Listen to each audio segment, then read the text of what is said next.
Sige iyan, may bukay na ukay. Hello mga mare, andito kami sa Fujairah para mag-grocery kasi nga dumating na ang payday na hinihintay naming lahat. Inuna muna namin pumasok sa ukayan at tignan nyo naman, meron na agad nakasuot sa akin at di ko binitawan kasi nakikipag-agawan sa akin si Jester dyan sa t-shirt na nakuha ko. Na akala mo naman talaga wala kami sa iisang bahay. Naghihiraman naman kami ng damit at nung medyo napadami na kami ng bili sa ukay, ay nag-ayaan na kami kumain bago pa maubos pera namin sa ukayan.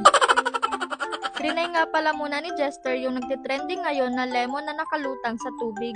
Tapos huhulugan mo ng coins at kapag nag-stay yung coins sa ibabaw ng lemon ng ilang seconds, ay may free milk ka. Kaso mahirap talaga mare, kaya nag-order na lang kami bago pa maubos barya namin sa kakatry. After namin kumain ay pumunta na kami sa Manila Supermarket para mag-grocery na. First time nga pala ni Syra makapunta dito sa Fujairah mare, kaya tuwang-tuwa din siya kasi madami siyang cravings na Filipino foods na nakita niya dito kasi nga sa Corfacan ay wala talagang mabibiling Filipino foods.